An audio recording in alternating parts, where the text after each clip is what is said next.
예, 안녕하세요. 김노무사 TV의 노동백과 시선. 오늘 52번째 시간 시작하겠습니다. 휴일에 관련한 내용 두 번에 걸쳐 다룰 텐데요. 오늘은 그 첫 번째 시간으로 뭐가 휴일이냐, 그 종류가 무엇이냐, 그 다음에 우리가 법정으로 정해진 휴일이 무엇이냐, 계산 방법, 주요 간단히 좀 다 같이 좀 살펴보도록 하겠습니다. 우리가 사실은 임금의 지급 방식, 계산 방식과 마찬가지로 근로시간에도 규정이 마찬가지로 쉬는 문제 역시 그 휴일이에요. 이거 휴가랑 다른 거예요.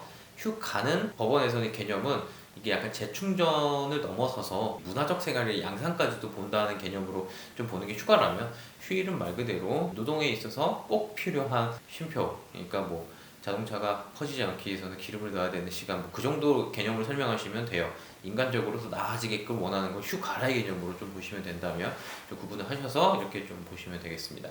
그럼 휴일의 종류 개념부터 좀 설명해 주시고 가시죠. 휴일에 대해서는 이제 저희가 다음 영상에서 볼 공휴일 이런 것과 좀 구분을 해서 볼 필요가 좀 있습니다. 보통 이제 빨간 날이라고 하는 게 이제 공휴일적 개념이라면은 이 노동법 내에서 말하는 사실 휴일이라는 것은 크게 두 가지밖에 없습니다. 5월 1일 근로자의 날, 그리고 주휴일이라고 하는 일주일을 개건했을 때 꼭 부여되는 그런 휴일이죠. 보통 일요일로 많이 되어 있는데 아닌 경우들도 있긴 합니다. 일주일에 꼭 한 번은 내가 유급으로 쉬어야 되는 것, 그리고 1년에 한 번 근로자의 날에 쉬어야 되는 것, 이 두 가지만 법정 휴일로 규정되어 있고요.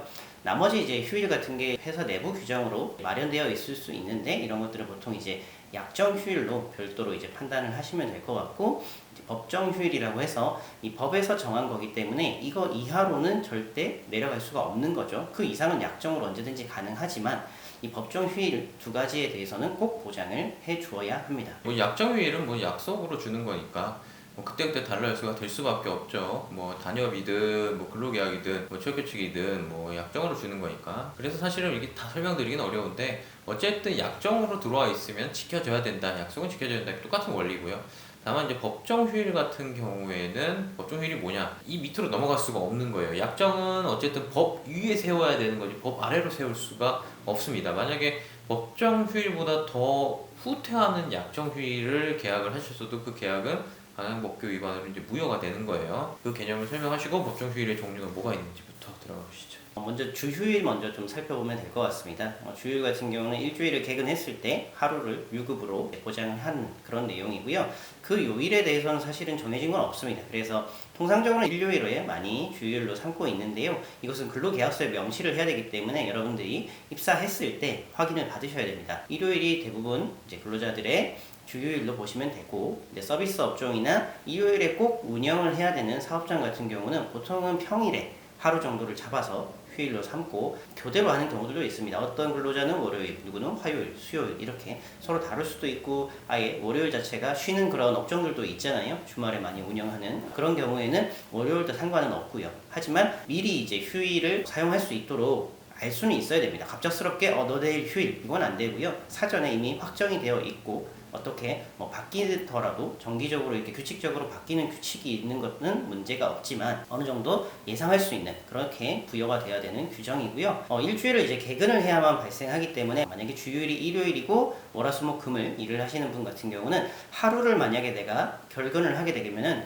일요일에 원래 나와야 될 유급 휴일에 대한 보상도 나오지가 않습니다. 그래서 쉽게 보통 많이 설명할 때는 하루 빠지면 이틀치가 깎인다, 이런 얘기를 하는데 바로 이런 의미인 거고요. 근데 이제 혼돈할 수 있는 부분들은 지각이나 이런 경우들인데요. 조퇴나 이런 경우들은 일단 출근은 했기 때문에 이것을 이유로 주휴수당을 없앤다거나 깔 수는 없습니다. 그래서 개근을 한다라는 개념은 소정 근로일에 출근만 하시면 됩니다. 그러니까 조퇴나 지각 이런 거는 상관은 없고요. 물론 임금은 좀 깎이겠지만은 주휴일에 대한 그런 보상은 지급이 돼야 된다는 거죠. 그래서 이 개근의 의미와 어떤 요일에, 그리고 사전에 약정을 통해서 합의가 돼야 된다는 이 세 가지 부분 좀 눈여겨보시면 될 것 같습니다. 약정 휴일과도 좀 관련이 있을 거예요. 약정 휴일로 토요일을 또는 일요일을 약정으로 휴일로 정한다, 이러면 또 법정 휴일과의 이제 가산수당을 주냐 뭐냐, 이런 임금도 좀 겹쳐지는 쟁점이 될 거예요. 이 부분도 같이 설명해 주시죠. 약정 휴일 같은 경우는 저희가 이제 케이스들을 좀 보다 보면은 예전엔 토요일을 약정 휴일로 해서 유급부로 처리하는 곳들이 있었습니다. 생산직 같은 경우는 이제 통상 임금이나 이런 것들 때문에 아무래도 통상 시급을 어느 정도 조절하기 위한 수단으로 이렇게 했던 곳들이 있고요. 명절 같은 경우들이 많이 있습니다. 명절이 누군가는 꼭 출근을 해야 되는 그런 업종들이 있잖아요. 24시간 풀 가동이나 매일 회사 운영을 위해서 누군가 있어야 되는 곳들은 명절을 이제 휴일로 보장을 해놓고 그만큼 이제 수당을 주는 거죠. 휴일에 나오면 그만큼 보장이 많이 되니까는 이렇게 약정하는 경우들이 있는데요. 현재 휴일에 대해서는 중복 가산의 법적인 그런 기준이 마련되어 있습니다. 8시간까지는 휴일 근무이기 때문에 1.5배를 받는 거고 8시간을 초과해서 휴일에 근무하면은 그때부터는 2배로 받게끔, 그러니까 연장 플러스 휴일이 되는 거죠. 법정 휴일에 대해서는 이 규정이 보통은 적용이 된다고 보고요. 약정 휴일 같은 경우는 별도의 명시가 없으면 사실 그런 의무는 없습니다. 그러니까 법에서 정한 법정 휴일에 대해서는 8시간 이상 초과하면은 연장 수당도 줘야 된다라고 볼 수가 있는데, 이 약정한 휴일에 대해서는 법적인 기준이 없기 때문에 일단은 기본적으로는 휴일 근무 수당만 발생한다라고 보시면 될 것 같고, 8시간을 초과할 때 이 부분에 대해서는 아무래도 회사 내에서 아마 내부 규정을 두는 경우가 많이 있을 거예요. 그럴 때는 중복될 수가 있고요.